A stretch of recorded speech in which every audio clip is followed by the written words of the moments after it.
Hello, everyone. Good morning, good evening, good afternoon, and good day to all of my friends joining me in this video webcast. As usual, today I am here again to wish you an amazing day.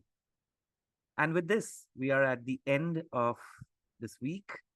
We are at a weekend now on Saturday, beautiful Saturday, and the last Saturday of September. I hope you all had a wonderful September and will be having an amazing October ahead. I'm sure all of you are doing wonderful, and definitely I'm looking forward for all amazing people coming up with their amazing stories and posts in the Amazing Life group. So let's welcome the new members who have joined recently.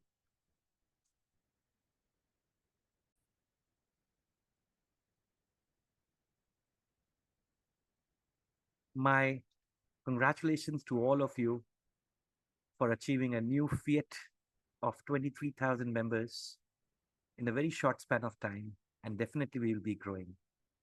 So with the growth, we do have certain responsibilities that comes to us, and with the responsibilities, we all need to come together and help each other to achieve the objective of giving an amazing life to each other. Thank you for listening to me.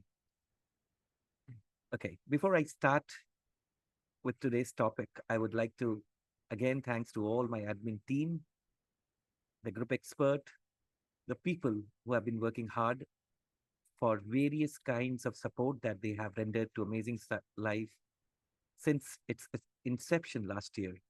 Again, my heartfelt gratitude to all of you. Thank you again.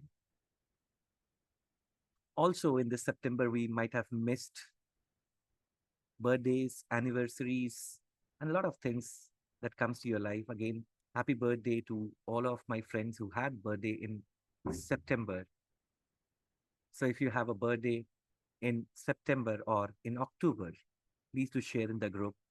We'll be happy enough to celebrate your birthday together. So all good things are going.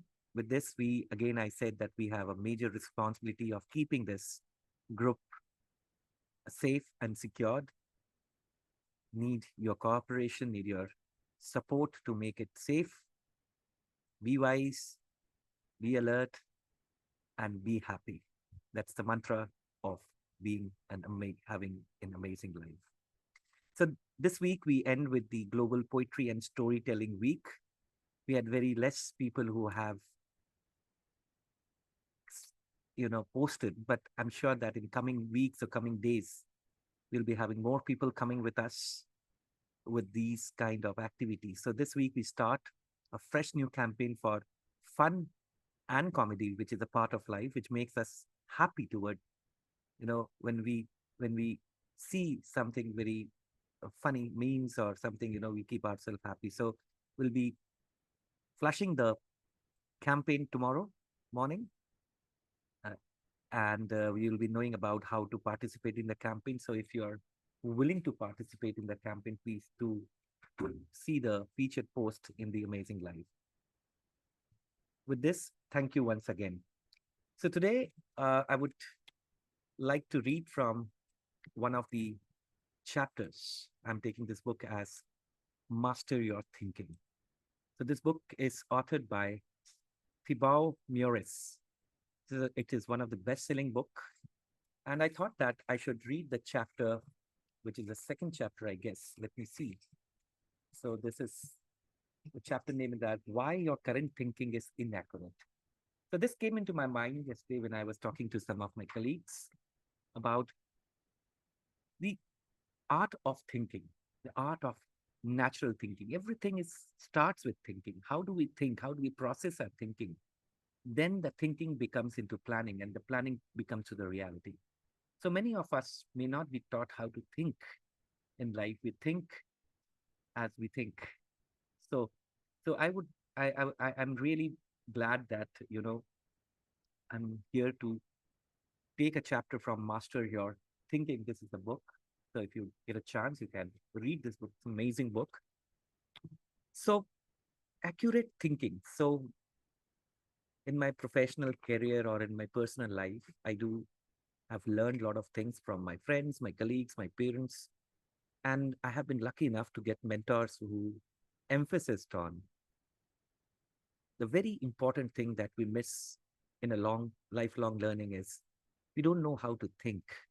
We don't know how to process things. We think that we know how to think, but sometimes we are in in a situation where we may not be right what we have thought or the think.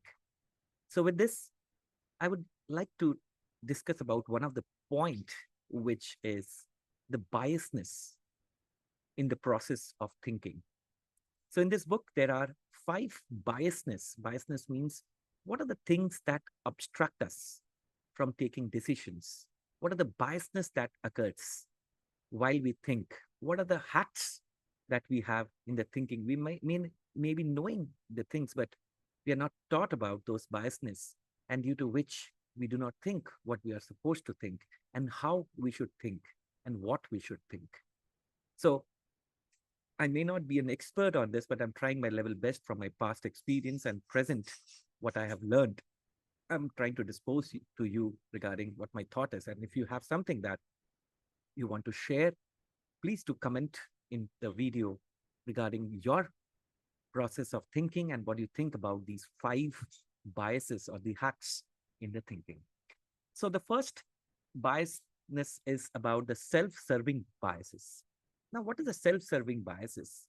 Self-serving biases is that the biasness that we make ourselves. For example, uh, I'm preparing for some some competition or something. I'm preparing for a challenge that I'm basically going to appear, and I do my level best. And then after, if I am successful in my decision, or if I'm successful in in my in my competition, I do praise myself regarding, oh, I had a great skill. I'm obsessed with my skills. I'm the best, so I will. That's the reason I am successful. But on the contrary, when we lose something, we do not achieve something in our professional or in personal goals, we often blame it to the luck. Dear friend, that is something called the self-serving biasness. So why this two things which is different? When we succeed, we praise ourselves, but when we fail, we put ourselves, many of us put ourselves, okay, it was a bad luck, something. But that is something called a self-serving biasness. Now, what is the self-serving biasness? In this book, it talks about how do we basically get out of this self-serving biasness. I just wanted to read about this part is what are the action steps that we should have. Now, the how to deal with self-serving biasness. The first thing is that we should put emphasis on the process. Focus on what you need to do every day to maximize your chance of achieving. You cannot put everything on on the sheer luck that I would. You have to assess your skills daily basis. So if you fail something, you should analyze why did I fail it. So that you should basically become get feedbacks from people. Why did you have failed? So the moment we are obsessed, when we basically become successful, we are obsessed with our skills, obsessed with our success. We assume that the process is effective. And then again, we repeat that process for the same thing. And when we fail, we say it's a mere luck. So it says that avoid assuming your process is effective just because you obtain good short term results. But in long term, my dear friend, the luck does not work. It is the hard work, it is the analysis, it is a lot of things rather than the luck that matters to achieve long term goals. Never assume that you know it all. It is very difficult that for a particular person knows everything about everything, right? So stay open minded. So it's very important. The author says that stay open minded. Always, always keep yourself aware of something which is coming to you. Take the feedbacks as positive, that what you can improve, and try to get and inculcate the things that you really want to improve on yourself, rather than getting demoralized by a short-term failure. Because life is short, and you have, and definitely, if you fail once, it does not mean that you will fail every time.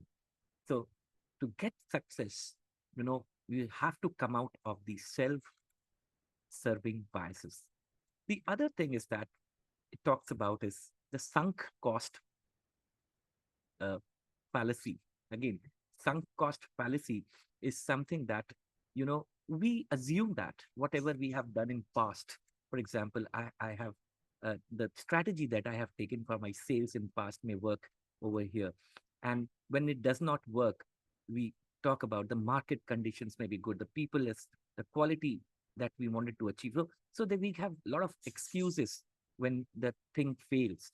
So, the good example about the products like Nokia and other brands, they did not change with time, and due to which, the Nokia and other brand did not overcome the market competitiveness because they did not change.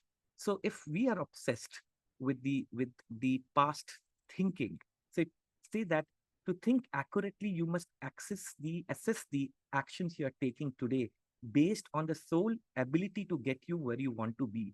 Too often people fall for what is called the sunk cost fallacy. That is, they make decisions on the past actions. That means we make decisions on the past actions. So, so new challenges means new strategy.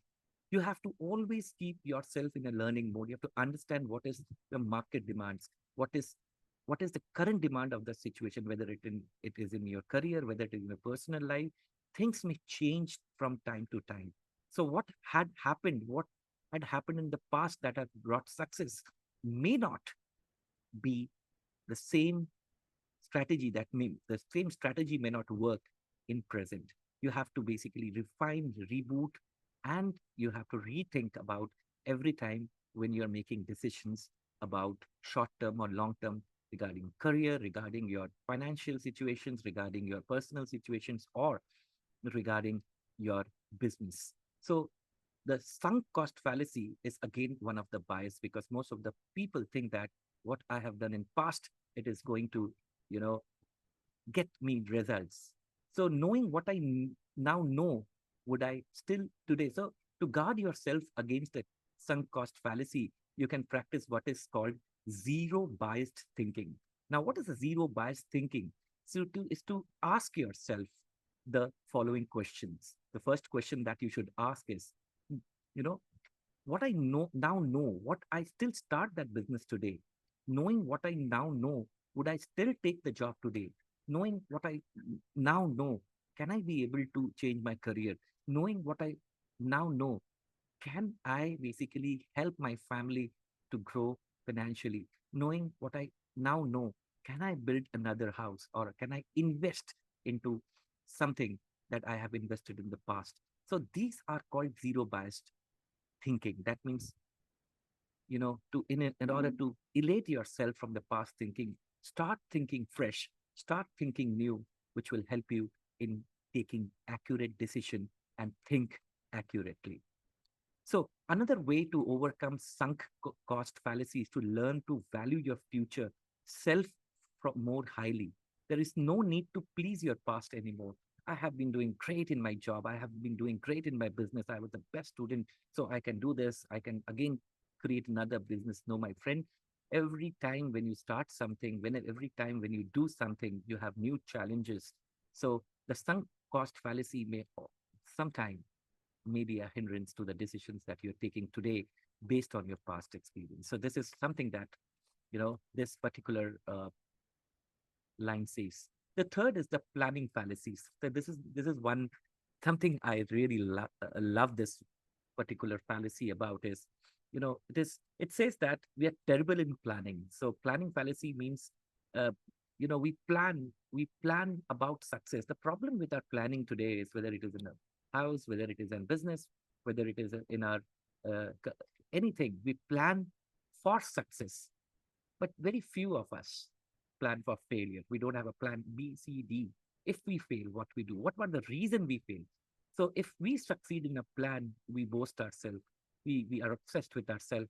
But when we fail, do we ask? Do we analyze? Do we learn why did we fail?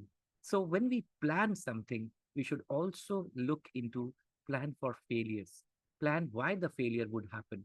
So if I'm going to launch a book, if I'm going to launch a YouTube channel, if I'm going to launch a webinar, or if I'm going to launch a product. So two things should be there in the planning in order to for my decisions to take. What will happen if I fail, and why should I fail? First of all, ask question: what are the reasons my business will fail? What are the reasons my product will fail? What are the reasons I should fail? So if once you answer this question, your planning become more effective, and then you add those term. For short term planning, maybe the success and A, B, C pointers of your planning. In, let's say, if you want to plan for your for vacation, this planning for success can be good. But for if you are going for a long term or investment plan, it is always good to have the learn from the failures. It is very, very important. So it says that for long term project, ask yourself what could go wrong. Look at the similar projects you have completed in the past and see what problems you encountered and how much time and effort you have placed. So with this, again, the next fallacy or the biasness is the survivorship bias.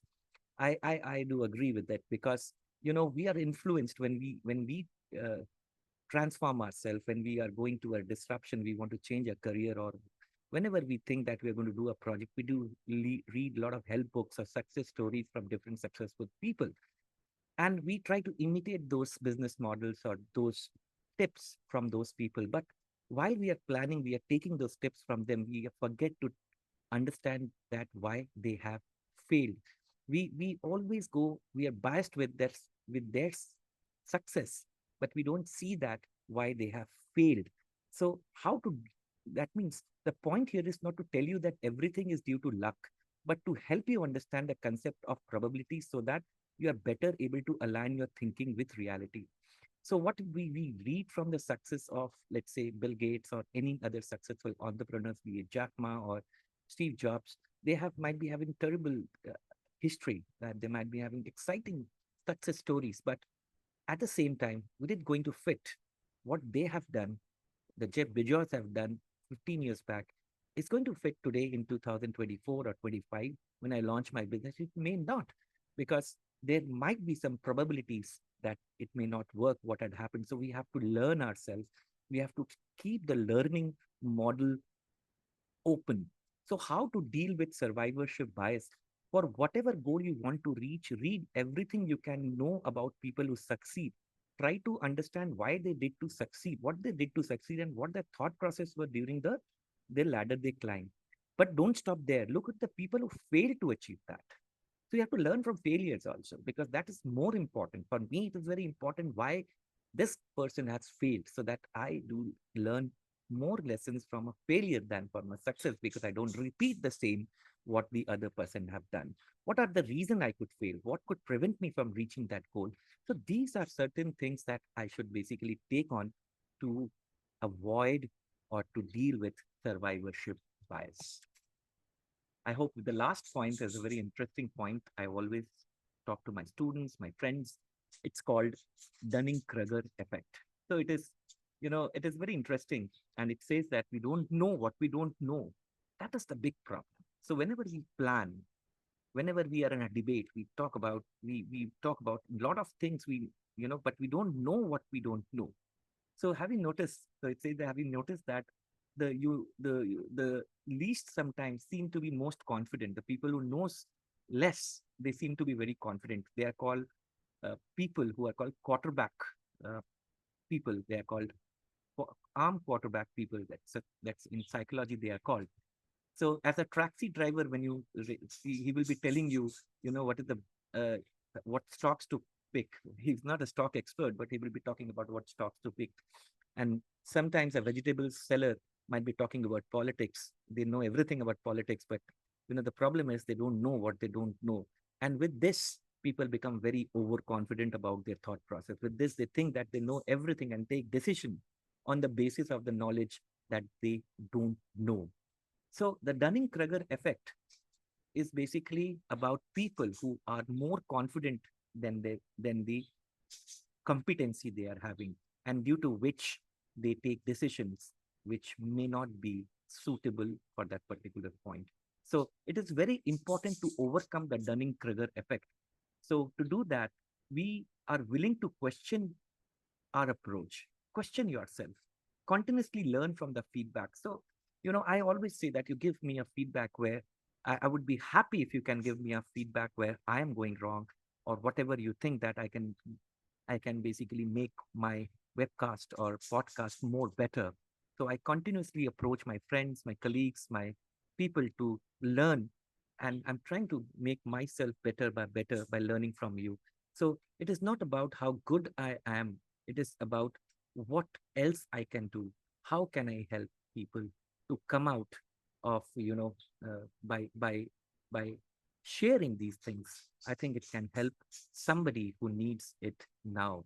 I'm not expert in psychology. I may not be good in this subject area, but I can tell you one thing: life itself is the best teacher.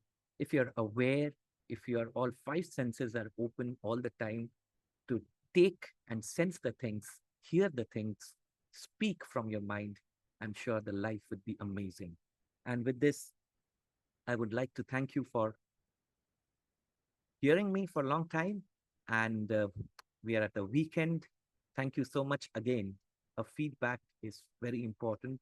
Whatever you have in your mind, please do give me a feedback so that we can make it better.